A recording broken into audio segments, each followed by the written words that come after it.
안녕하세요. 반갑습니다. 21년 2차 이제 형법 해설 강의를 하도록 할게요. 일단 처음부터 1번부터 순서 나가는 게 아니라 조금 중요한 것부터 여러분들이 조금 상급 난이도라고 볼 수 있던 것부터 일단 먼저 하고 그거 다 끝나고 나서 그 다음에 이제 1번부터 차례대로 나가도록 할게요. 일단 5번이 조금 많이 여러분들 낯설었죠. 자주 나오는 학설 문제가 아니라서 조금 낯설었는데 생각보다 어렵진 않았어요. 그래서 5번에서 기억 니은이 중요했는데 일단 기억 니은 해결하고 가도록 할게요. 일단 학설에서 여러분들 국어를 좀 잘해야 돼요. 그럼 기억을 한번 읽어보면은 구성요건의 실행 행위를 전부 또는 일부를 실행한 자를 정법, 구성요건적 행위 이외의 행위로서 구성요건 실현에 기여한 자를 공범이라고 한다.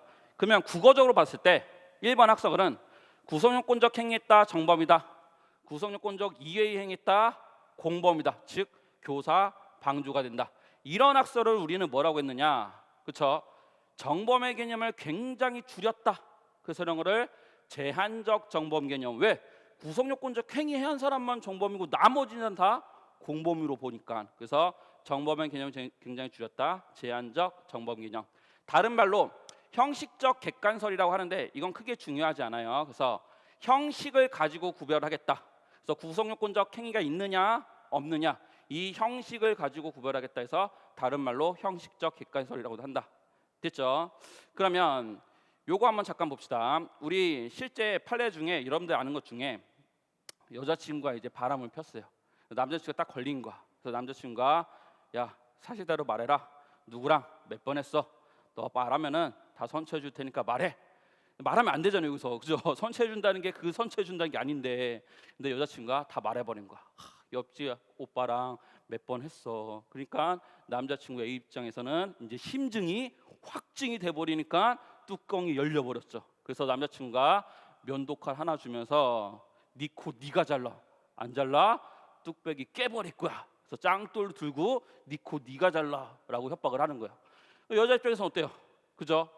뚝배기 깨져서 옆라당 면접 보러 가는 것보다 코 자르는 게 낫잖아요. 그래서 여자친구가 어떻게 했냐? 칼을 받고 자기 코를 자기가 잘라버린 거예요. 그래서 이거는 실제 인도 사건이에요. 인도 사건. 인도랑 거의 비슷한 사건이 있었던 거예요. 됐죠? 그럼 이때 이 여자친구는 콧등이 잘렸으니까 우리 얘를 뭐라고 했느냐? 중상해를 입었다. 그죠? 그럼 이때 남자친구는 무슨 죄 인정했었죠? 중상해를 자기가 직접 했어요? 아니면 여자친구를 이용해서 했어요? 이용해서 했죠. 그런 걸 우리는 뭐라고 했다? 중상해의 간접정범. 그래서 간접정범은 구성요건적 행위를 자기가 직접 하는 게 아니고 남을 이용하는 것. 여기서 구성요건적 행위는 누가 했어요? 상해에 가하는 행위는 여자친구 본인이 했죠. 얘는 한 적이 없죠. 그래서 구성요건적 행위를 직접 하지 않고 간접한다 해서 간접정범이라고 합니다. 그럼 보세요.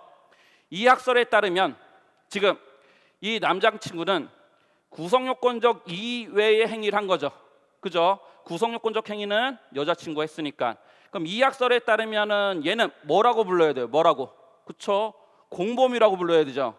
근데 이 남자친구를 뭘로 부르고 있어요? 간접정범으로 부르고 있어요.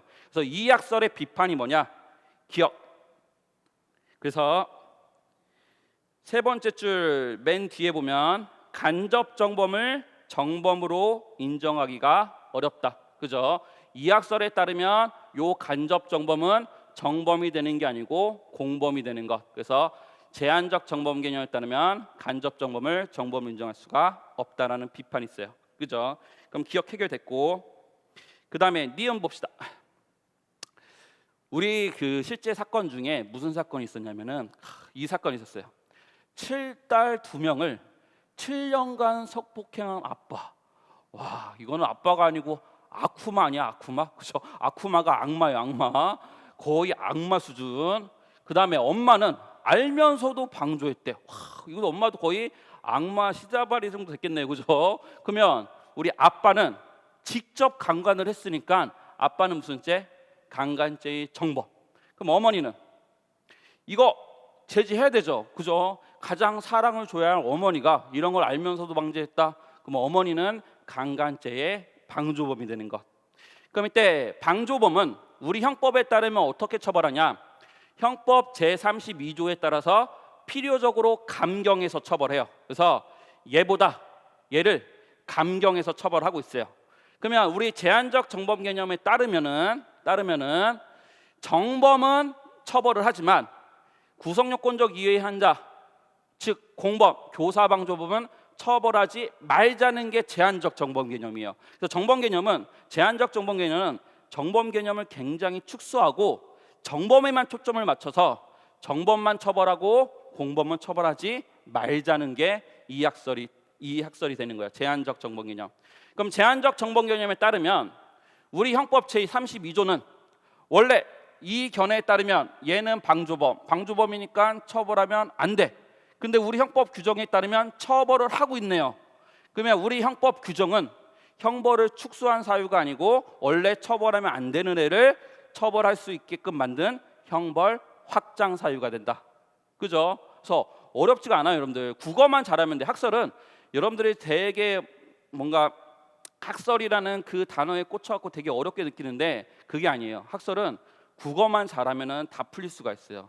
학설 이름에 모든 게 담겨 있어요. 그래서 학설을 만났을 때 겁먹으면 안 돼요. 겁먹으면 다 할 수 있어요.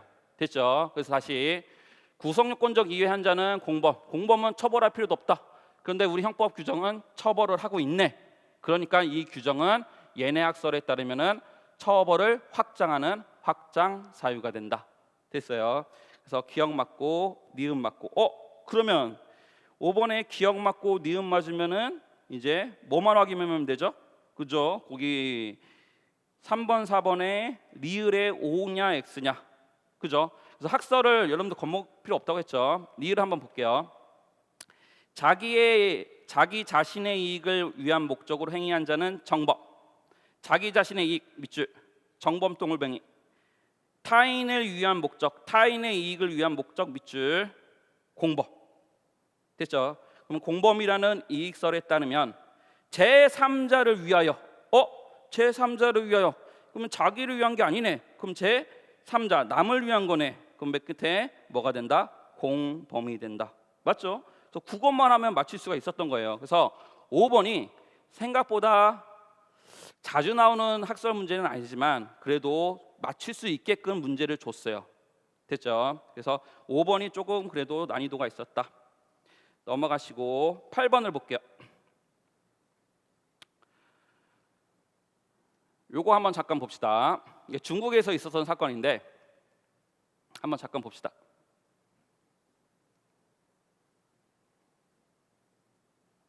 그죠? 지금 뭔가 순금 목걸이를 사는 것처럼 하다가 막혔어. 그죠? 미안. 그죠? 다시 건네줬어요. 됐죠? 이제 교도소 가야죠 이제. 그럼 얘는 절도를 하긴 했는데 실패했으니까 미수. 근데 미수긴 미수인데 어떤 미수예요? 자기 스스로 중지한 게 아니죠. 이런 거를 우리는 장애미수라고 해요. 장애미수. 그러면 장애미수는 어떻게 처벌하냐? 임의적으로 감경해서 처벌을 해요. 그러면 절도죄가 만약에 징역 4년 8년이다. 그러면 절도를 장애미수한 사람은 어떻게 하냐? 이거를 깎아줘요. 그럼 깎아줄 때 어떻게 깎아주냐? 징역 2년에서 4년으로 깎아줘요. 즉 깎아줄 때는 상한 요것도 깎아주고 한 4년 요것도 깎아주는 거예요. 그래서 깎아줄 때는 항상 상한과 한을 모두 깎아주는 것. 그러면 8번의 기억 봅시다. 임의적 감경 사유가 존재하고 법원이 그에 따라 징역형에 대해서 법률상 감경을 하는 경우에는 법정형의 하한만 깎아준다. X죠. 하한, 상한 모두 다 깎아준다. 됐고. 그래서 기억은 X. 그 다음에 요거 잠깐 봅시다. 지금 호라비 갑이 이제 직업도 없고 애는 있는데 애한테 분유도 못 먹여서 애가 막 울고 있어요. 그래서 애가 막 울고 그러니까 어쩔 수 없이 눈물 젖은 분유를 하나 훔치는 거야. 애를 먹이기 위해서. 애는 살려야 되니까. 그래서 요 분유통을 하나 훔쳤어요. 그래서 무슨 죄? 절도죄. 절도죄에 대해서 우리 판사가 벌금 10만 원과 징역 3개월을 형을 부과를 한 거예요. 만약에. 근데 이제 갑이 그러는 거야. 판사 아저씨 우리 딸 나파 깜빵에 3개월 가면은 진짜 다 굶어 죽을 수 있어요. 정말 죄송했어요. 제가 정말 열심히 해서 딸 열심히 키울 테니까 좀 봐주세요 하는 거예요. 좀 불쌍하죠. 이거 눈물 젖은 절도 맞잖아요. 그죠? 그래서 판사는 이런 경우에 형을 어떻게 할 수 있냐? 깎아줄 수가 있어요. 그런 걸 뭐라고 하냐? 장량 감경이라고 한다. 그래서 재판장이 자기 재량에서 깎아주는 거예요. 장량 감경. 그럼 이때 깎아줄 때 어떻게 깎아줘야 된다? 지금 벌금도 나왔고 징역도 나왔죠. 그럼 이거 하나만 깎아줘야 돼요? 둘 다 깎아줘야 돼요? 지금 눈물 젖은 절도 맞잖아요. 그럼 이때는 둘 다 깎아주는 거. 벌금도 반으로, 징역도 반으로, 둘 다 깎아주는 거예요. 원칙은. 됐죠? 그런데 사례를 조금 바꿔볼게요. 이 호라비 갑이 분유통 훔쳤어. 훔쳐서 가고 있다가 이상형인 을려를 만났어요. 얘 많이 참았다. 호라비니까 이 성욕이 많이 참고 있었어요. 그래서 이상형인 을려를 만나갖고 이성의 끈을 놓아버린 거. 놓아버려가지고 어떻게 했느냐? 그렇죠. 엉덩이를 만졌어요. 엉덩이를 만지고 튀었어요. 이거 무슨 죄가 되죠? 그죠? 강제추행죄. 그럼 이 강제추행죄에 대해서 보세요. 징역 1년이 나온 거예요.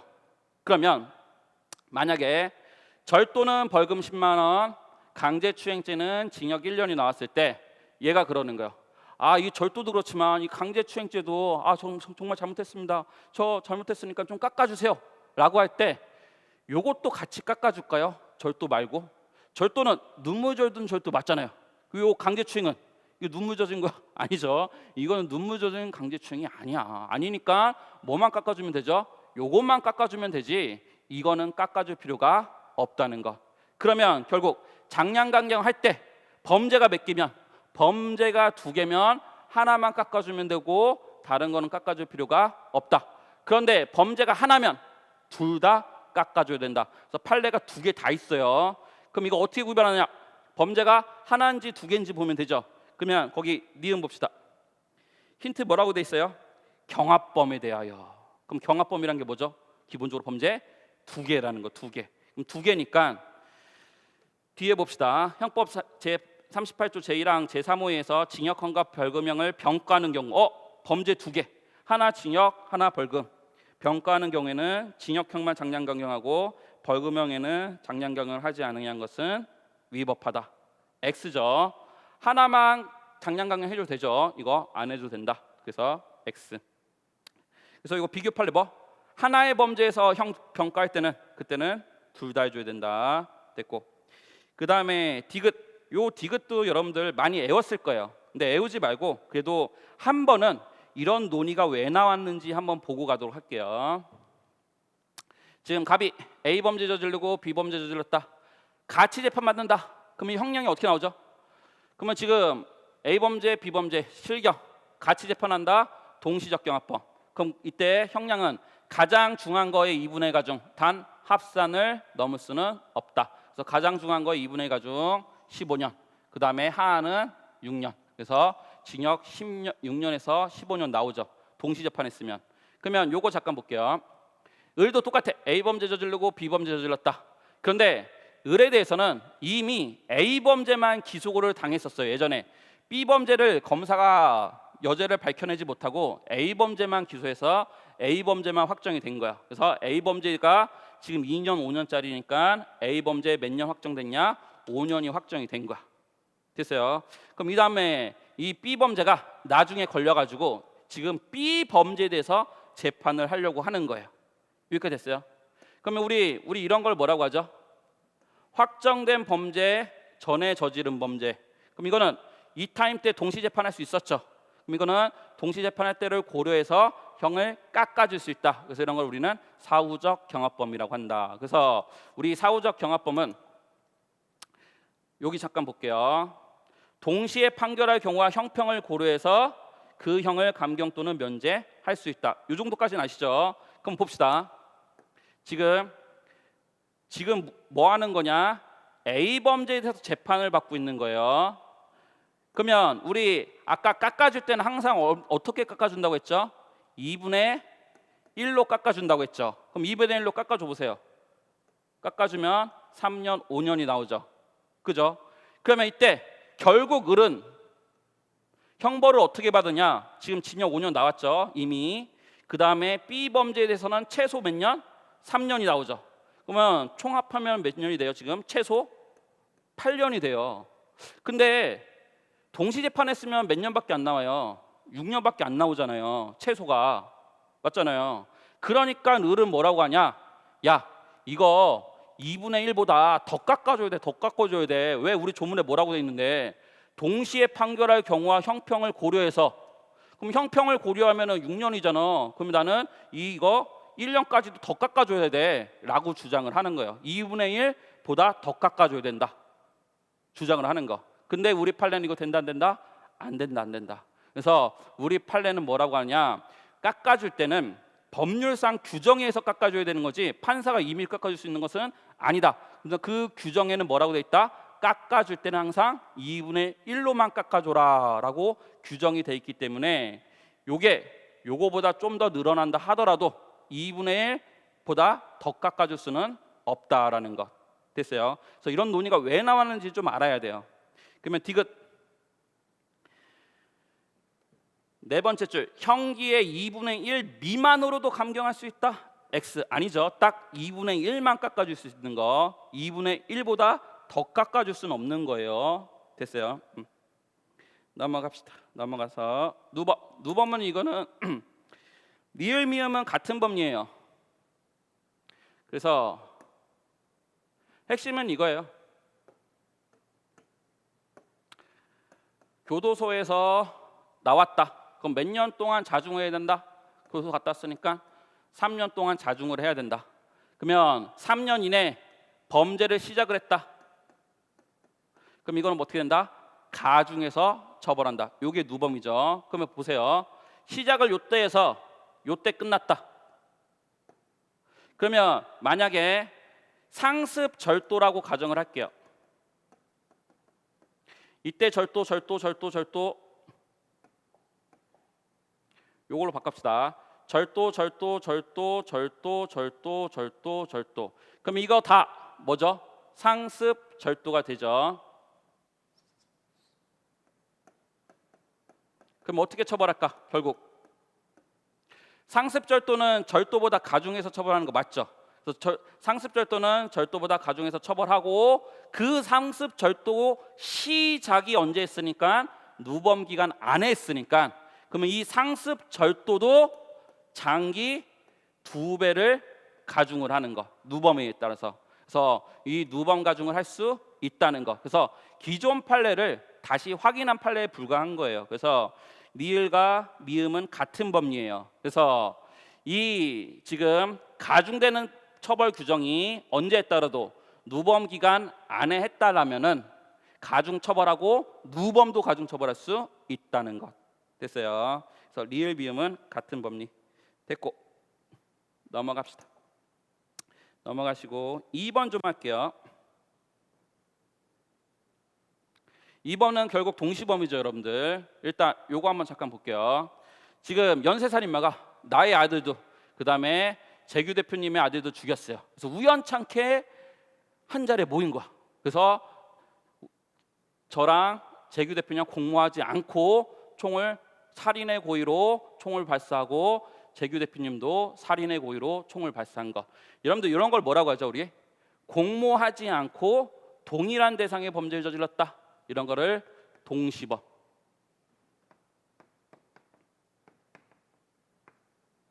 됐죠? 그러면 요 사례에서 한번 잠깐 봅시다. 요 김대진은 딱 보니까 스나이퍼 출신이야. 스나이퍼 출신이니까 정확하게 가슴을 뚫은 거예요. 정확하게 조준을 해서. 그래서 총을 맞아서 죽었어요. 근데 재규 대표님은 느낌은 쫙 이런 느낌 있죠, 그죠? 약간 고문 간 느낌. 그래서 총알도 발사되고 광대도 발사되고 총알은 어떻게 했다? 빗나갔다. 그럼 재규 대표님은 뭐죠? 미수죠, 미수. 그러면 보세요. 동시범에서 인과관계가 증명이 된 경우,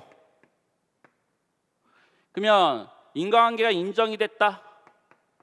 그럼 그 사람은 기수가 되고, 인과관계가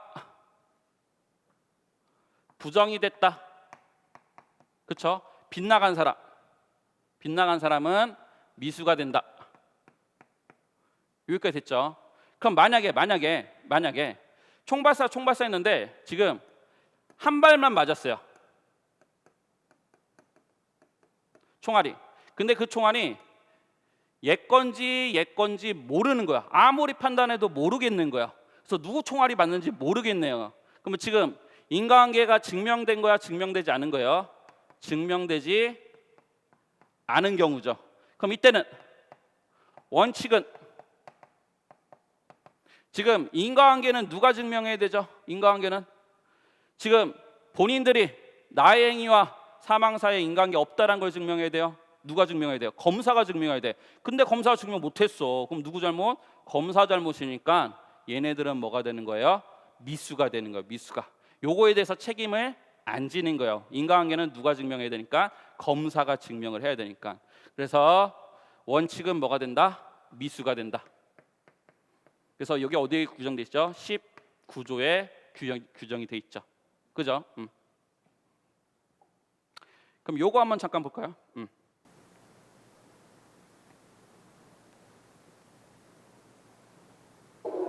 증명된 교사가 학생의 목덜미를 잡고 뒤로 밀칩니다.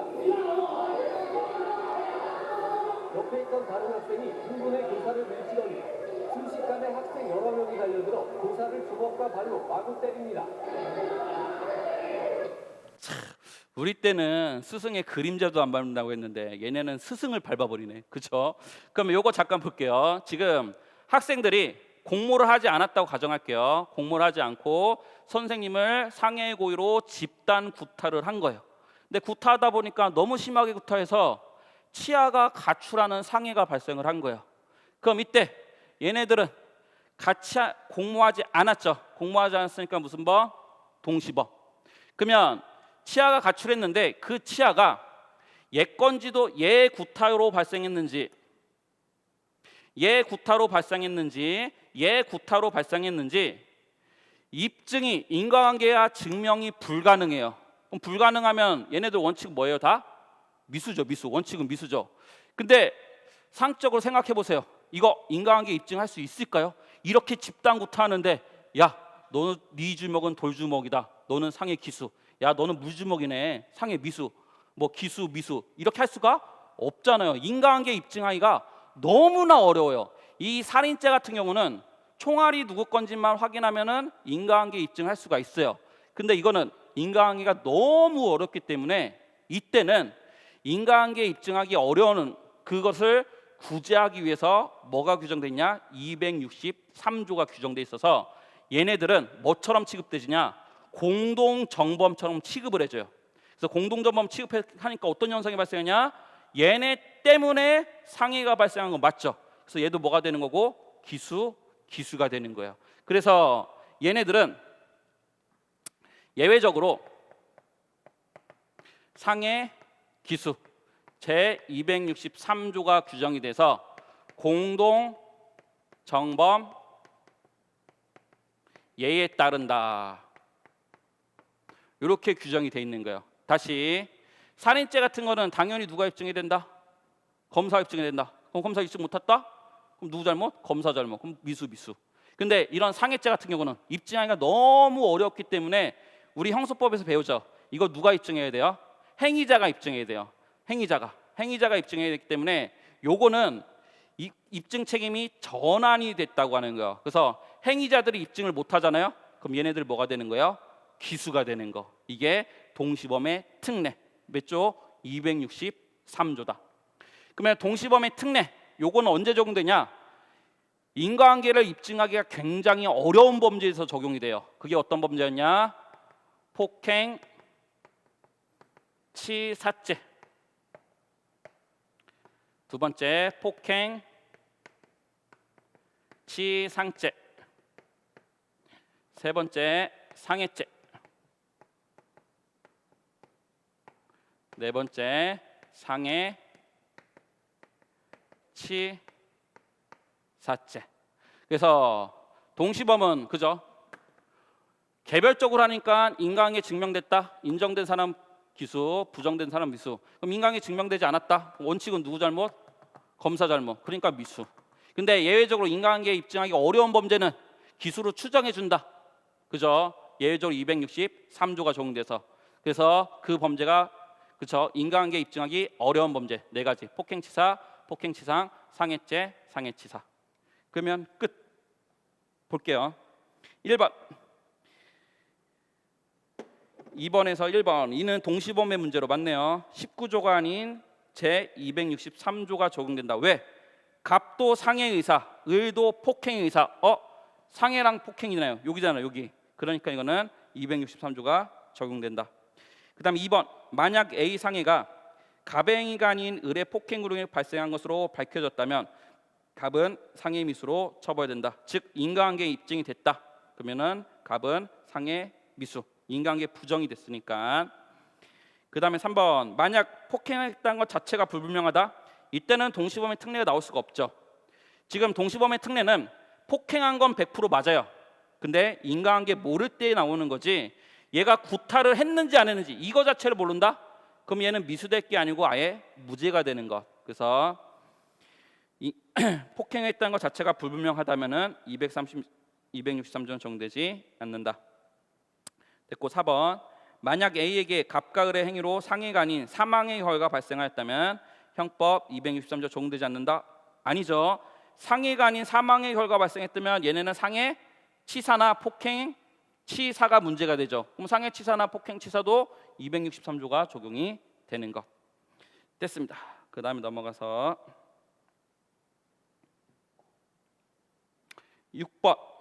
6번은 어렵진 않은데 이제 어느 정도 조금 여러분들이 앞으로 이제 형법하는 과정에서 어느 정도 이해가 좀 필요한 부분이니까 가볍게 설명하고 갈게요. 6번. 요거 잠깐 봅시다.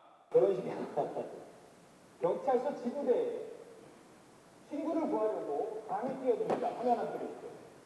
지금 몸싸움이 지금 벌어지고 있는데요. 10대 3명이 들이닥쳐서 우리 친구 죄 없어 이러면서 경찰과 몸싸움까지 저렇게 벌입니다. 이거는 참으로 어처구니가 없는데요. 게다가 이 학생 그렇죠. 지금 이 사건이 뭐냐면 살짝 요약해 보면은 지금 친구들 중에 무가 차량절도협의로 체포가 된 거예요. 그랬더니 이제 갑과 을이 뭐라고 하냐? 야, 우리 친구 체포됐는데 우리가 가만히 있을 수 없잖아. 우리 친구 구해야 될 거 아니야. 우리가 또 원피스로 가정교육을 배운 거 아니야. 그래서 친구를 구하자 하는 거예요. 그래서 요 사건의 이름이 뭐냐? 가정교육을 원피스로 배운 사건이에요. 그래서 얘네들이 같이 모의해서 지구대 가서 난동 부린 사건이에요. 그럼 보세요. 갑과 을이 같이 가서 난동 부렸죠. 그럼 얘는 당연히 뭐가 되냐? 공동 정범이 돼요. 그럼 공동 정범이 되기 위해서는 반드시 뭐가 있어야 되냐?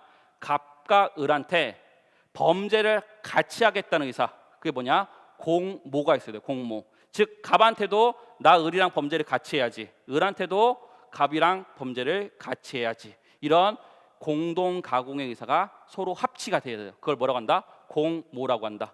그럼 만약에 얘한테는 공동 가공의 의사가 있는데 얘한테는 공동 가공의 의사가 없는 것. 이런 걸 뭐라고 했죠, 여러분들? 편면적 공동 정범. 그럼 편면적 공동 정범은 공동 정범이다 아니다? 아니다. 공동 정범이 되기 위해서는 누구한테도 있어야 돼요? 을한테도 있어 갖고 여기 합치가 되는 뭐가 있어야 되니까 공모가 돼야 되니까. 됐어요. 그러면 1번 갑이 A를 살해하려고 A 음료수에 치사량의 독약을 넣고 사라진 후 그 사실을 알고 있는 을이 독자적으로 A를 확실히 살해하고자 한 번 더 치사량의 독약을 넣어 A가 이를 머시고 사망한 경우, 그러면 누구한테는? 을한테는 갑이랑 같이 하겠다는 의사는 있지만 갑은 을이랑 범죄를 같이 하겠다는 의사는 없으니까 공동정범 될 수가 없다. 됐죠? 그 다음에 2번은 가볍게 보세요. 승계적 공동정범은 어디 이후에만 책임진다? 가담 이후에 대해서만 책임지는 거지 가담 이전에선 책임지지 않는다. 쉬운 거고. 그 다음에 3번은 조금 여러분들 알고 있어야죠. 봅시다. 요것만 보고 갈게요. 이틀 뒤에 강도하자. 주무자 원이 제의를 하고 주무자 투기가 오케이. 범행도구 구입하고 단순가담도 오케이. 단순가담 투도 오케이 해서 범행 당일날 주모자랑 단순가담자는 왔어요. 근데 얘는 범행 현장에 나타나지 않고 얘도 나타나지 않았어. 그래서 얘네 둘이 강도로 착수한 다음에 얘는 강도하다가 마음이 변해서 이탈을 한 거예요. 이탈을 하고 주모자 원은 결국 A녀한테 강도에서 성공을 한 거예요. 그럼 하나씩 봅시다. 얘는 강도 성공했으니까 기수. 그럼 얘는 이탈했으니까 이탈이 될까요? 안 되죠. 이탈이 되기 위해서 이탈이 되기 위해서 언제 이탈이 된다? 그렇죠. 다른 공모자가 착수하기 전에 이탈해야 된다. 근데 착수 후에 이탈될 수 없다. 그래서 얘는 강도, 기수. 얘도 똑같이 맞죠? 그러면 이제 주모자 2. 얘는 이탈 얘네들이 주모자 1, 단순가단 1 얘네들이 강도 착수하기 전에 이탈했네. 그러니까 얘는 이탈될 수 있느냐?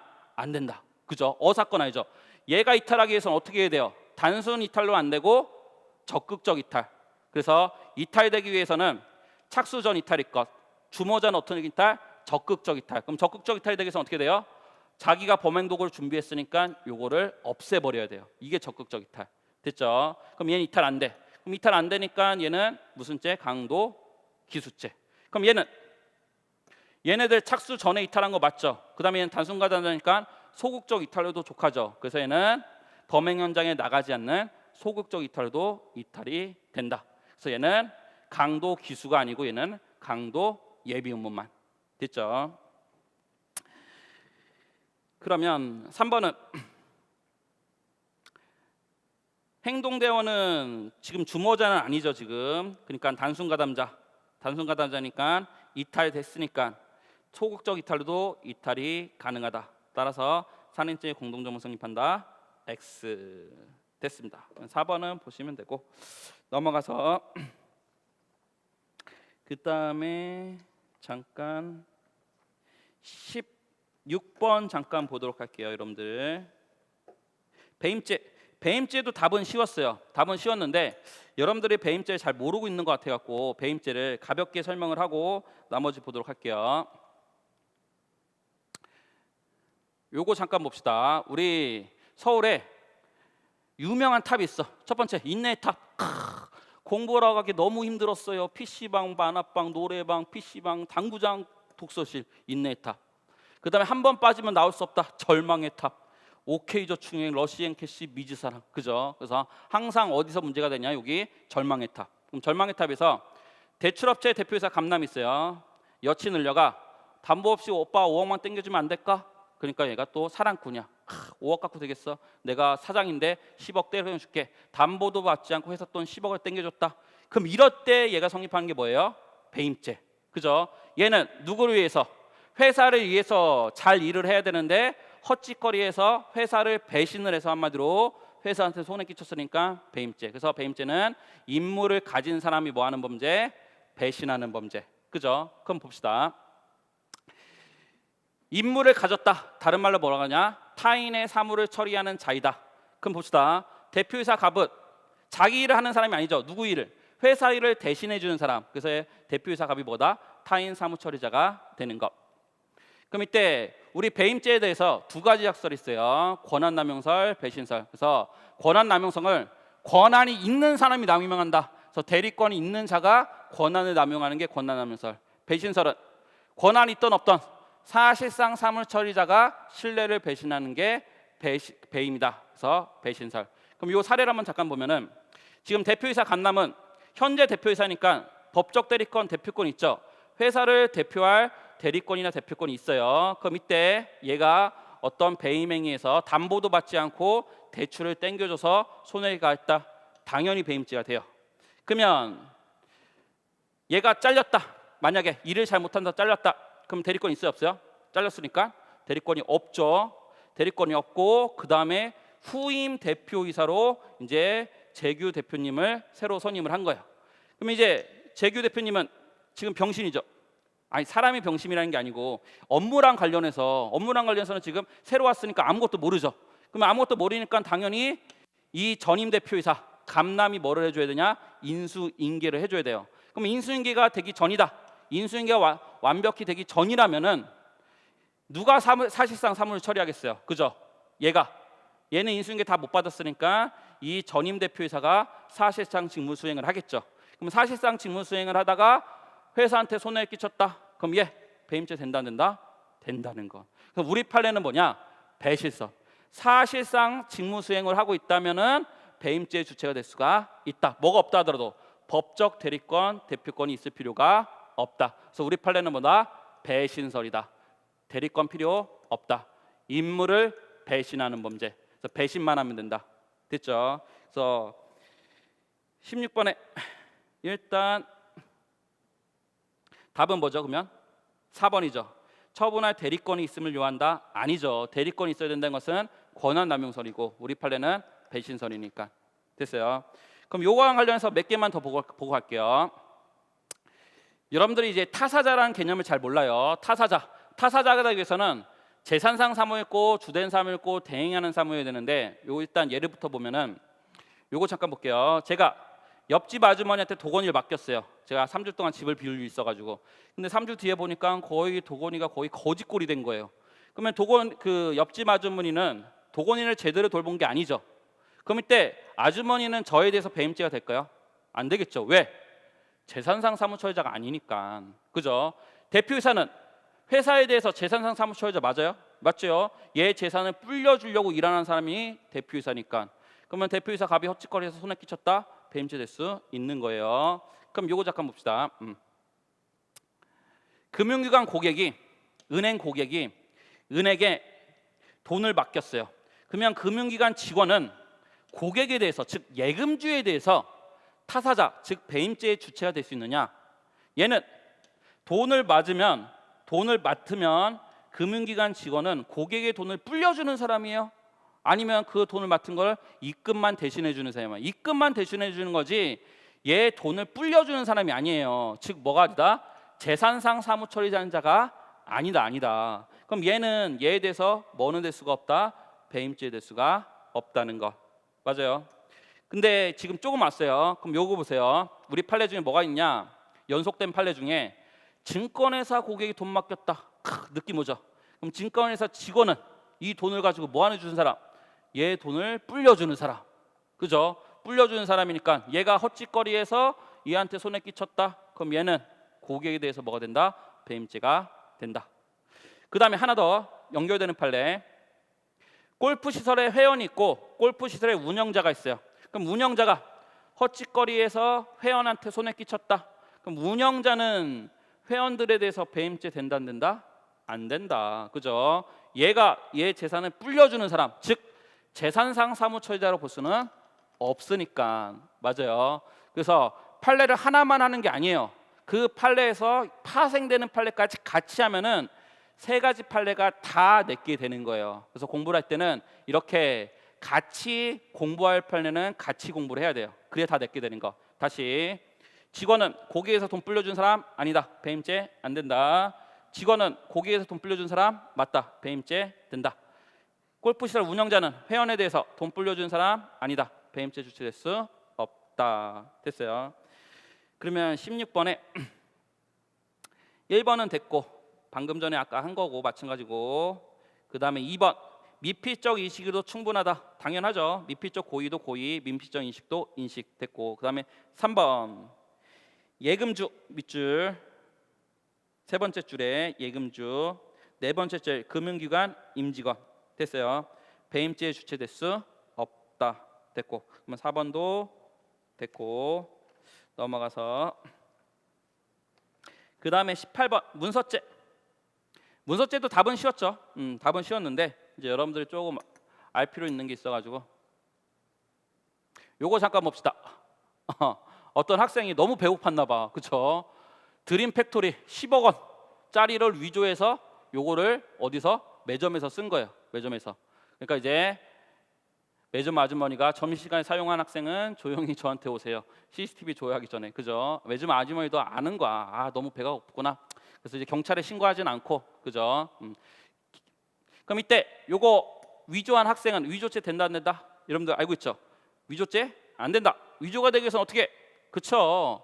위조라는 것은 이 통화에 대한 신용을 해하는 범죄이기 때문에 일반인이 오인할 수 있을 정도로 진짜처럼 만들어요. 진짜처럼. 이거 누가 봐도 어때요? 누가 봐도 장난친 거잖아요. 누가 봐도 짝퉁이다. 이거는 위조죄가 될 수가 없다. 그래서 위조죄가 되기 위해서는 뭐처럼은 진짜처럼은 보이게 해야 된다. 일반인이 봤을 때. 그러면 1번 판례 거기 네 번째 줄 용도란에 맨 끝에 보면 오려 붙였다. 그럼 오려 붙이는 거는 누가 봐도 뭐예요? 티가 나죠. 짝퉁이죠. 위조죄가 될 수가 없다. 됐고 그 다음에 2번 2번은 핵심 경유증표 밑줄. 근데 그거보다 더 핵심은 거기 하나 둘 셋 네 번째 줄 경유증표 밑줄, 그 밑에 줄 컬러 복사기. 끝났네. 컬러 복사기로 복사하는 것은 진짜처럼, 누가 봐도 진짜처럼 보이죠? 그럼 컬러 복사기로 복사하겠다. 그럼 위조죄 성립할 수 있다. 됐고, 그 다음에 4번.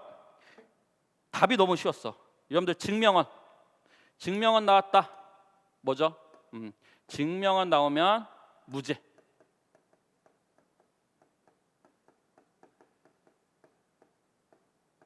그쵸? 요거는 외웠죠 여러분들. 그래서 답은 1초짜리.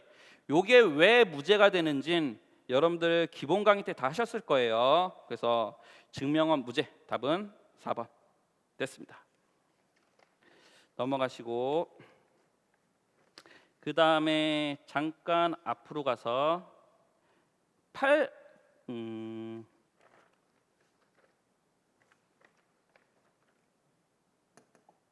7번을 잠깐 봅시다. 부작위법.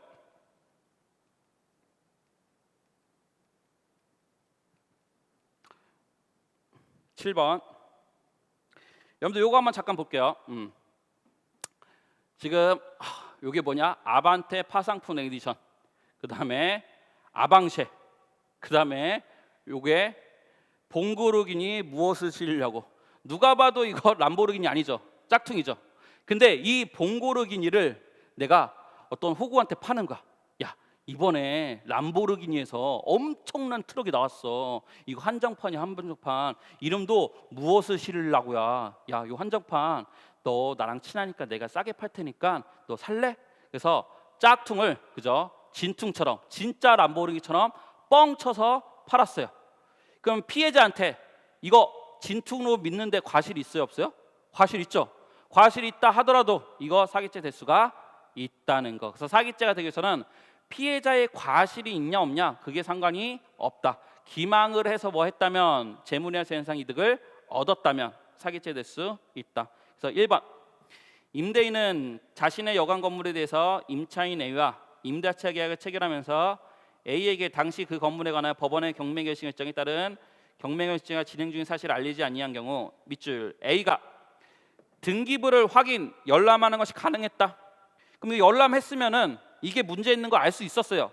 즉 다른 말로 뭐가 있었다? 과실이 있었다. 과실이 있었다 하더라도 기망행위가 있었다고 볼 수 없어 사기죄로 처벌되지 아니한다. X죠. 기망행위가 있는 거죠. 사기죄로 처벌되는 것. 그 다음에 2번 판례. 이건 너무 많이 했죠. 그다음 특정 시술을 받으면은 아들을 낳을 수 있다는 착오에 빠졌다. 그러면은 이 수술은 아들 낳는 수술이 아니에요. 그래도 받으실 거예요. 라고 얘기를 해줘야 돼요. 말하지 않았다. 부작위에 의한 사기죄 될 수 있다. 됐죠? 그 다음에 3번, 4번은 넘어갈게요. 됐고. 됐습니다. 그러면은 그래도 우리가 조금 기본 개념이 좀 필요한 것들은 좀 했고, 그러면 이제 1번부터 차례대로 갈게요. 1번에 1번. 핵심 네 번째 줄 밑줄 구체적인 내용을 하위 법령에 위임 밑줄 하나. 그 위에 지급 기준 동글뱅이. 여러분들 법령에서 모든 걸 법률에서 형식적 의무리 모든 걸 담을 수는 없으니까 누구한테 위임할 수 있다? 명령한테 위임할 수는 있다. 그죠? 근데 위임을 할 때 포괄 위임하면 안 된다. 그러면 포괄 위임해도 되는 거. 예를 들어서 지금 법률이 모든 걸 담을 수는 없으니까 구체화 또는 세부적인 기준을 위임하는 거, 이거는 허용된다. 그래서 법률주의 위배 안 되는 거, 이것도 여러분들 어느 정도 기준은 잡고 머릿속에 넣어놔야 돼요. 그래야 문제가 풀려요. 그래서 다시 법률이 어떻게 시킨다? 명령한테 구체화시킨다. 야, 네가 좀 더 구체화하게 만들어. 그 다음에 세부적인 기준 좀 세워봐. 이렇게 위임하는 거, 이거는 법률주의 위배가 아니다. 이 정도는 알고 있어야 돼요. 그럼 1번. 지금 구체적인 내용을 위임하고 있고 지급 기준 이런 거를 위임하고 있으니까 이거는 법률주의 위배되는 것은 아니다. 됐죠? 그 다음 2번. 활동은 명확하다. 그죠? 그 다음에 3번. 여기서 경력이란 후보자의 경험과 이력을 말한다. 후보자의 경험과 이력. 그럼 여기서 첫 번째 줄, 어떤 단체가 특정 후보자를 지지하는 것, 그거는 후보자의 경험 이력이라고 볼 수는 없죠. 그죠? 뭐 예를 들어서 한나라당이 나를 지지한다. 그게 후보자의 경험 이력이라고 볼 수는 없다. 됐죠? 그 다음에 4번. 요거는 스킬. 여러분들 제일 쉬운 스킬이 뭐였죠? 삼진 아웃. 우리 형법에서 삼진 아웃 됐다? 그럼 삼진 아웃으로 처벌할 수 있다. 이게 스킬이에요, 스킬. 그래서 왜 그런지는 다 기본 강의 때 했었으니까. 그래서 우리 형법에서는 삼진 아웃 나왔다. 삼진 아웃 처벌할 수 있다. 그죠? 그래서 원칙에 반하지 않는다. 됐고. 그 다음에 2번 됐고, 그 다음에 3번.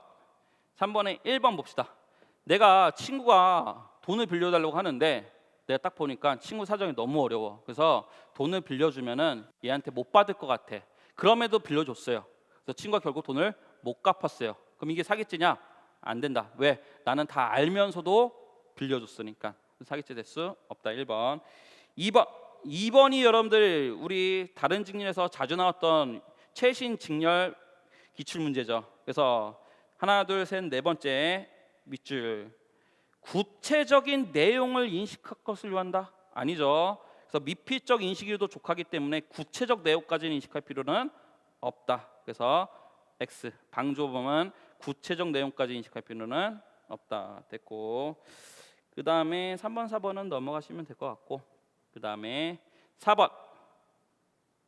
4번에서는 이제 핵심 판례는 4번이죠. 1번, 2번, 3번은 기존에 나왔던 기출 그냥 확인한 거에 불과하니까 딱히 볼 게 없고, 우리 4번에서 딱 기억했던 거, 추정적 승낙. 추정적 승낙에서 안 되는 판례, 그렇죠?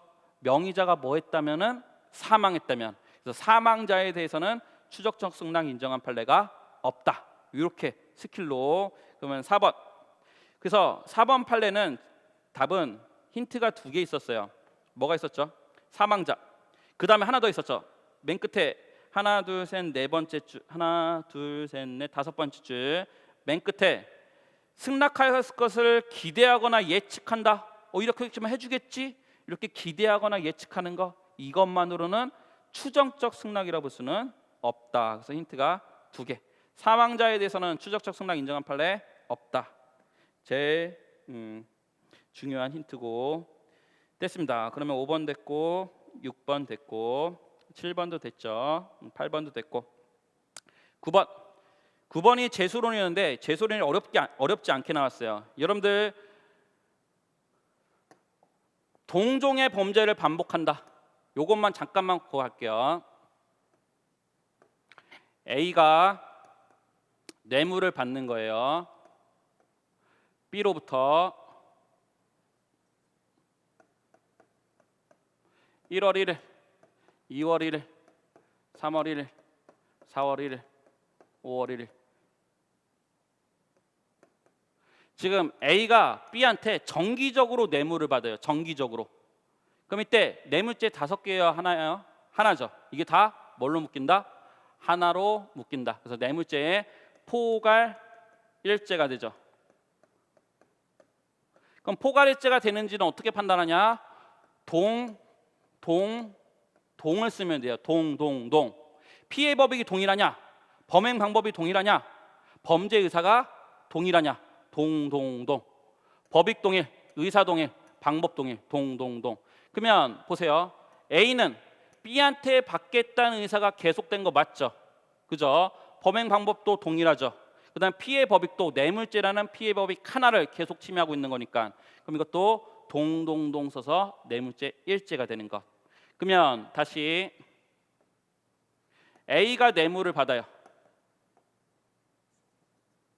B한테 뇌물, C한테 뇌물, D한테 뇌물, E한테 뇌물, F한테 뇌물.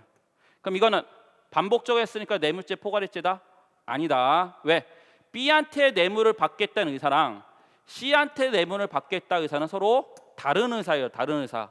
따라서 이거는 범죄는 범죄할 때마다 범죄 의사가 새롭게 만들어진 거기 때문에 범죄가 몇 개다? 5개다. 됐어요. 그래서 동동동 아니다. 범죄 여러 개다. 그러면 1번은 뭐라고 됐어요 지금? 수레의 부정차사시에서 단위라고도 계속된 범위, 그죠? 단위라고도 계속된 범위 밑줄. 범죄 의사가 하나다. 됐고, 그 다음에 두 번째 줄 내려가면 피해 법익도 동일, 그렇죠? 피해 법익도 동일, 그죠? 그러면 동동동 인정되니까 맨 끝에 포괄일죄가 된다.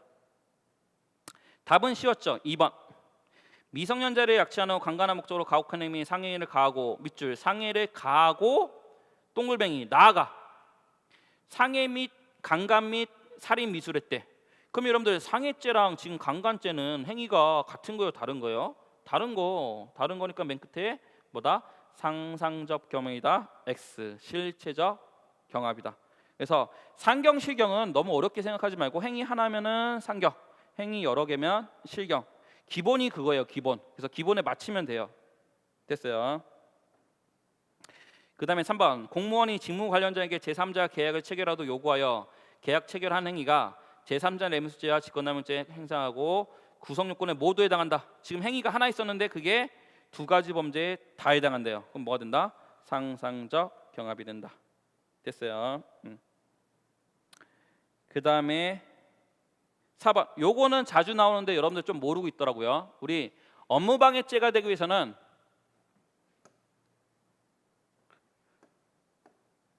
요거는 좀 암기하시고 계셨으면 좋을 것 같아요. 신사계, 경기력계, 무사력계. 무가 뭐냐? 업무 방해죄가 되기 위해서는 허위 사실 유포가 있고 또는 위력 또는 위계로 업무를 방해해야 된다. 됐죠? 그러면 폭행으로 업무를 방해했다. 그럼 어떻게 될까? 여러분들 보세요. 업무방해죄를 하다 보면은 어떤 행위들이 나오는 거냐? 허위사실 유포나 위력이나 위기가 나오는 거지 폭행이 나오는 게 아니죠. 그럼 폭행은 업무방해죄의 불가벌적 수반행위다.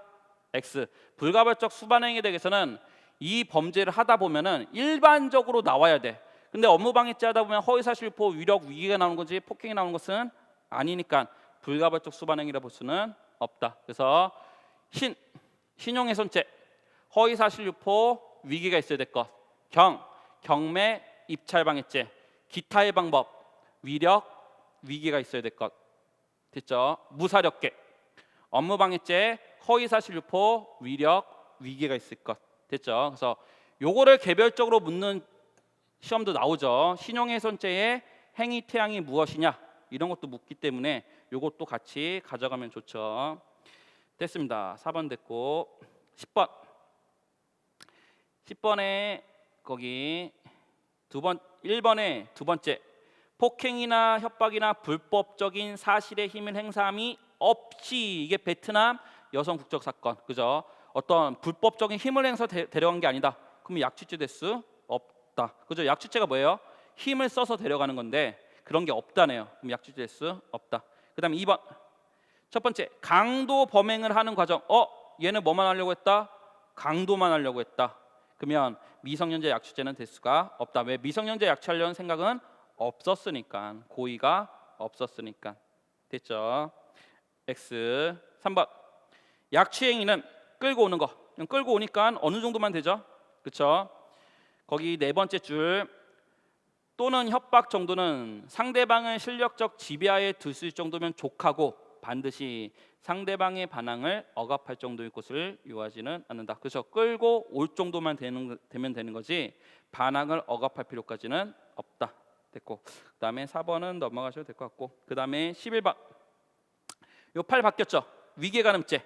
그래서 예전에 위계는 성관계 자체에 대한 위계간음죄에서 위기다라고 했는데 이제는 성관계를 이르게 된 동기 그것도 위계간음죄에서 말하는 위기가 될 수가 있다라는 거 바뀐 거. 그래서 예전 판례, 위기가늠죄 인정된 판례는 이제 싹 다 부정된 판례는 다 없어졌어요. 그럼 지금 우리 판례는 위기가늠죄 인정된 판례 하나밖에 안 남아 있어요. 그게 뭐다? 기억이다. 그래서 속여서 관계를 가졌다. 근데 그게 성행위를 이루게 된 중요한 동기에 대해서 속였다. 그럼 위기가늠죄 될 수 있다. 됐어요.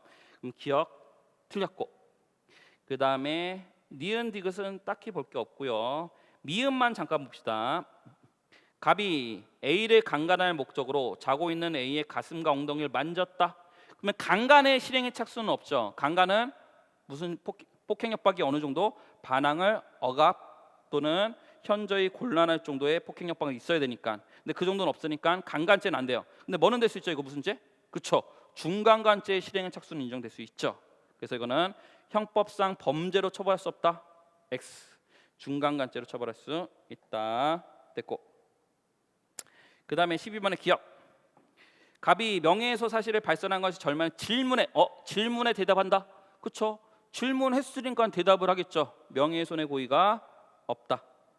됐고. 그 다음에 니은 최신 판례였죠. 이게 집 뒷길에서 자신의 남편 밑줄 자신의 남편 A의 친척이 듣는 가운데서 다른 사람이 들을 수 있을 정도로 큰 소리로 밑줄 다른 사람이 들을 수 있도록 큰 소리로 말했다. 그러면 거기에는 누구도 있어요. A의 친척뿐만 아니라 누구도 자신의 남편도 있으니까 그럼 이거는 공연성 인정될 수가 있다는 것. 그래서 최신 판례죠. 여러 사람이 들을 수 있도록 큰 소리로 했다. 그럼 이거는 공연성이 있다. 됐고 디귿. 이것도 최신 판례. 그래서 최신 판례 보신 분들은 요 12번 그 명예훼손적 문제가 어렵지 않았을 텐데 12번을 그 최신 판례 안 보신 사람들은 좀 어려웠을 거예요. 거기 디귿에 하나 둘 셋 네 번째 줄 객관적 사실에 부합하는 객관적 사실을 말했대요. 그럼 얘는 비방하기 위해서 한 거예요? 아니면 공익을 위해서? 그렇지, 공익을 위해서 한 것. 됐죠? 그 다음에 리을 기레기. 그렇죠? 기레기는 기자 쓰레기 합성어. 그럼 이게 모욕이냐? 맞죠? 그러면 지금 기자를 굉장히 경멸적 표현하는 게 기레기, 그죠? 그럼 이거는 모욕죄의 구성 요건에 해당할 수 있어요. 근데 뭐는 없었다? 위법성이 그 형법 20조에 의해서 정당 행위로서 위법성이 조각되는 거. 이 사건이 뭐였냐면은 여러분들 기사 보면은 이게 기자인지 아니면 뭐 회사한테 돈 받고 광고하는 건지 모르는 거 있잖아요. 그죠? 분명 이 사람은 기사 썼는데 내용은 완전 광고하고 있는 거야. 맞죠? 그럼 거기 대다고 이런 기레기 같은 놈아라고 하는 거. 이 정도는 할 수가 있다. 그래서 이거는 위법성이 조각된다는 것. 됐죠? 13번. 이거는 쉽죠. 다른 사람이 작성한 논문. 그렇죠? 다른 사람이 작성한 것을 내 논문이다. 그럼 논문 대필이 되죠. 그럼 논문 대필은 강한 유괴, 약한 유괴, 강한 유괴. 강한 유괴니까 업무방해죄 성립한다. 그래서 2번 두 번째 충분히 심사했다. 그럼 이때는 심사관 잘못이다, 속인 사람 잘못이다, 속인 사람 잘못이다. 그럼 유괴 업무방해죄 성립한다. 됐고 3번도 그쵸? 논문 대필이죠. 위계 업무방해죄 성립한다. 그 다음에 3번 시험의 출제위원이 문서를 선정하여 시험 실시자에게 제출하기 전에 유출했다. 문제를 유출했대요. 그럼 업무방해죄가 될 수 있어요. 그런데 하더라도 네 번째 줄 그 후 유출된 문제가 시험 실시자에게 제출도 되지 않았다. 내가 문제를 유출했는데 교수가 문제를 유출했어요. 근데 이게 시험 실시자한테 제출도 안 됐대요. 이 유출된 문제가. 그러면 이 문제는 현장에 나올 가능성조차 없잖아요. 그럼 이거는 위계의 업무방해죄 될 수 없다는 것. 됐고 그 다음에 14번에 나머지는 여러분들이 잘 하시니까 1번, 2번, 4번은 됐고 3번만 볼게요. 3번은 제대로 알고 있는 학생들이 별로 없는 것 같아서 요거 잠깐 볼게요. 강도가 A 거 뺐고 B 거 빼놨다. 강도 몇 개죠? 당연히 2개죠. 그럼 절도가 도망가고 있어. A가 체포하려고 하니까 폭행을 하고 B가 체포하려고 하니까 폭행을 한 거예요. 그럼 이거 중강도 2개일까요? 중강도는 빼앗기라는 게 아니고 내가 도망가기 위해서 때리는 게 중강도잖아요. 그러면 A, B 말고 100명이 체포한다. 그럼 당연히 100명한테 폭행하는 거 당연한 거 아니에요? 그러면 당연히 2명이 체포하려고 한다. 그럼 2명한테 폭행한 거 당연한 거. 그럼 이때는 중강도가 2개가 되는 게 아니고 묶여서 준강도 일제가 되는 거. 맞잖아요. 얘가 도망가려면은 당연히 폭행해야 되는 거. 그럼 여러 명이 체포하려고 한다. 그럼 여러 명한테 당연히 폭행한다. 따라서 이거는 범죄가 여러 개 되는 게 아니고 일제가 된다. 근데 실제 사건에서는 A한테 뭐까지 입혔다? 상해까지. 그럼 얘는 A에 대한 강도 상해가 되고, 맞죠? 별도로 B에 대한 중강도죄 된다 안 된다? 안 된다는 것. 됐어요. 그래서 만약에 상해가 없어도 이거 중강도 몇 개예요? 하나예요. 하나. 중강도 2개 아니에요. 당연한 거니까 얘는 강도 2개고 얘 거 뺐고 B 거 뺐었으니까. 그래서 14번의 답은 3번. 쉬웠죠 이거. 워낙 많이 나와갖고 여러분들 많이 알고 있었죠. 그 다음에 15번의 기억. 부동산 동글뱅이 공동 밑줄 끝났다. 부동산을 공동 상속했다. 그럼 부동산에 대한 뭐가 없다? 처분 권한이 없다. 횡령죄의 주체가 될 수 없다. 그래서 부동산에 대한 횡령죄는 어떻게 판단하죠, 여러분들? 부동산을 처분할 수 있는 권한이 있어야 돼. 근데 부동산을 공동, 그럼 무조건 요거는 처분 권한이 없다. X 됐고. 그 다음에 니은 공범인 밑줄, 공범 밑줄. 피해자 밑줄. 지금 공범과 피해자는 범죄자와 피해자 관계, 신뢰 관계 있을 수가 없다. 그래서 피해자에 대한 횡령죄 성립하지 않는다. 됐고. 그 다음에 디귿. 그 용도를 정했으니까 용도 외에 썼다. 그러면 뭐가 된다? 횡령죄 된다. 그 다음에 익명조합. 요것도 좀만 보고 갈게요.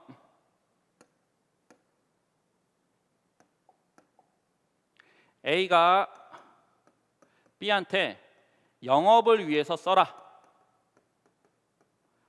100만 원을 줬어요. 그럼 얘는 영업을 위해서만 써야 되죠. 딴 데 썼다. 그럼 이때는 무슨 죄? 횡령죄. 타인 소유 자기 점유 처분. 횡령 맞죠? 근데 A가 지금 익명조합원이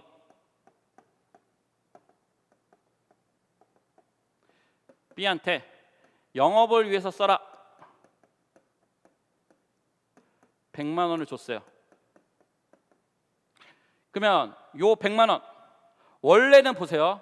목적을 정해서 위탁한 돈은 소유권이 얘가 목적에 쓰기 전까지는 소유권이 누구한테 남아있다? A한테 남아있다. 그러니까 얘가 써버리면 횡령이 되는 거죠. 소유권이 얘한테 남아있으니까. 근데 익명조합원은 누군지 알아요? 몰라요? 익명. 모른다. 모르니까 소유권이 어떻게 되냐?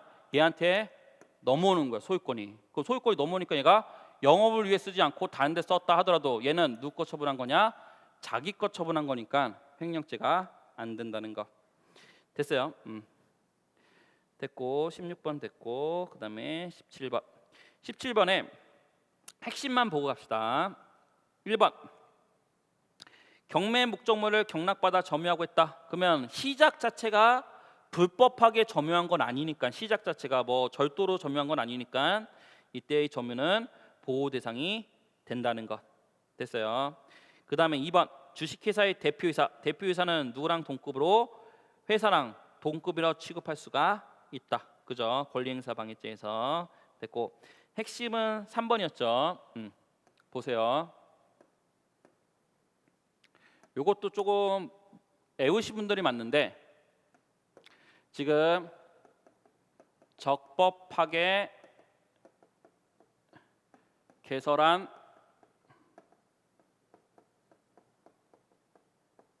의료기관. A는 의료기관에 대해서 채권자. 그래서 뭐 1억을 빌려줬다. 그러면 적법하게 개설한 의료기관은 국가에 대해서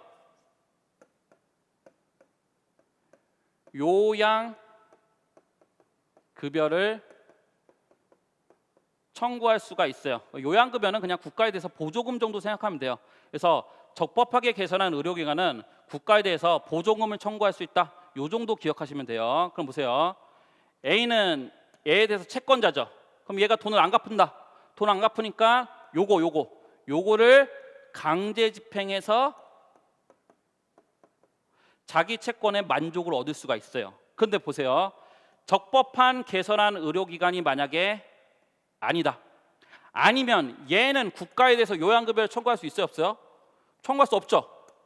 그럼 얘가 청구할 수 없는 거를 얘의 채권자가 강제로 뺏어갈 수는 당연히 없겠죠. 얘가 뺏어가기 위해서는 일단 얘가 청구할 수 있는 것을 뺏어오는 거잖아요. 그럼 얘가 아예 청구할 수 없는 권리다? 그럼 얘도 이거를 뺏어올 수는 없다. 그죠? 그래서 핵심은 우리 뭐였다? 핵심은 요양급여 비용은 그죠? 뭐가 될 수 없다? 강제집행 명체죄에 객체될 수 없다. 근데 만약에 이거 바꿔서 만약에 개설할 자격이 있는 자기가 의료기관을 개설했다. 그럼 그때는 강제집행 명체죄 객체될 수 있는 거예요. 됐고 넘어갑시다. 18번 됐고 그 다음에 19번 1번 해양부 밑줄 그 다음에 두 번째 줄 중국의 선박 운항 허가. 중국의 선박 운항 허가는 누가 담당하냐? 해양부 담당이 아니에요. 외국 배가 우리나라에 들어온다? 그건 외교부 소속. 그래서 이거는 직무 유연성이 없다. 됐고 그 다음에 2번 국회의원이 대한치과협회사로부터 요청받은 자료를 제공받고 그 대가로 1,000만 원 받았다. 당연히 뇌물이죠 이거. 그래서 뭐 좀 부탁해 라고 부탁하고 돈을 받았으니까 됐고 3번 최신 판례죠. 새우젓. 그래서 이거는 뇌물공제 인정된 판례 새우젓. 그죠? 왜 그런지는 기본강의 때 다 했으니까 넘어가시고 4번 볼게요. 너무 쉬웠죠? 공무원이 직무 대상인 사람부터 사교적 의뢰의 형식을 빌어 금품을 주고받은 것이 밑줄 개인적인 친분 관계가 있어서 교본상에 필요한 것이라 명백하게 인정될 수 있다. 내 제자가 합격을 했어요. 너무 고마운 거야. 그래서 내가 개인적인 친분 관계에서 축의금 50만 원 줬어요. 너무 고마워서 합격하고 결혼하고 그래서 50만 원 준 거. 그러면 제자가 받은 거를 뇌물수수죄라 볼 수는 없다. 됐죠? 그 다음에 20번 1번 판례. 요것도 19년 판례인가 그랬죠. 그래서 요게 어떤 아줌마가 거의 할머니였죠 이때. 밤에 난동을 부리는 거예요. 난동을 보고 시끄럽게 그러는데 그래서 이제 밤에 너무 난동을 부리니까 이제 신고가 들어갔고 경찰관이 출동을 한 거예요. 출동했는데 할머니 나오세요 나오세요 근데 안 나오는 거야. 절대 안 나오는 거야. 그러니까 어떻게 했냐? 할머니를 조금 끄집어내기 위해서 전기를 잠깐 끄는 거예요. 잠깐 끄는 거. 근데 전기 끊으니까 이제 할머니가 나온 거죠. 근데 이때 할머니가 이제 대항하면서 폭행을 한 거예요. 이게 공무집행방해죄가 되냐? 그래서 전기를 끄던 게 적법한 공무수행이냐 아니냐 문제가 된 거. 그럼 할머니 지금 나오게 하려면 어떻게 할 수밖에 없어요? 끊을 수밖에 없잖아요. 그래서 이거는 적법한 공무수행이 된다. 그래서 할머니가 폭행한 것은 특수 공무집행방해죄 될 수 있다. 그래서 할머니가 어떻게 돼요? 찌를 듯이 협박했다. 칼을 들고. 그러면 특수 공무집행방해죄 성립한다. 그래서 답은 1번. 그 다음에 2번은 키워드가 뭐죠? 세 번째, 연구 실적 심사의 기준을 강화하고자 제안했다. 그럼 이거를 위계라고 볼 수는 없다. 됐고, 그 다음에 뭐 3번 됐고, 그 다음에 4번. 여기서 핵심은 뭐죠, 여러분들? 4번의 세 번째 줄. 갑의 행위만으로는 법원이 구체적이고 현실적인 어떤 직무이 방해했다 볼 수 없다. 그래서 위계 공무집행방해죄에서 요거 기억하시면 좋아요. 법원은 아직까지 위계 공무집행방해죄에 객체가 되지 않았다. 그래서 아직까지는 법원에 대해서 위계에 의한 공무집행방해죄 인정한 판례가 없어요. 왜? 법원은 원고나 피고가 거짓말하던 법원의 의무가 보니까 실체적 진실을 밝혀내는 게 임무이기 때문에 법원을 속이는 것 아직까지는 위계 공무집행방해죄 인정한 판례 없다. 됐습니다. 그래서 오늘은 이 정도까지로 하겠습니다. 일단 뭐 마지막으로 얘기를 하자면은 조금 어려웠어요. 왜냐면은 자주 나오는 학설이 나온 것도 아니고 그 다음에 형의 가중감경 요것도 자주 나오는 파트가 아니거든요. 근데 조금 어렵게 나왔고 그래갖고 총 난이도로 봤을 때는 중상에서 상 정도 될 것 같아 보여요. 그래서 70점에서 75점 정도면은 그래도 합격 것은 있으니까 이렇게 70에서 75점 되시는 분들은 너무 걱정하지 마시고 지금 그래서 체력 준비 잘 해가지고 나머지 절차 잘 하셨으면 좋겠습니다. 수고하셨습니다.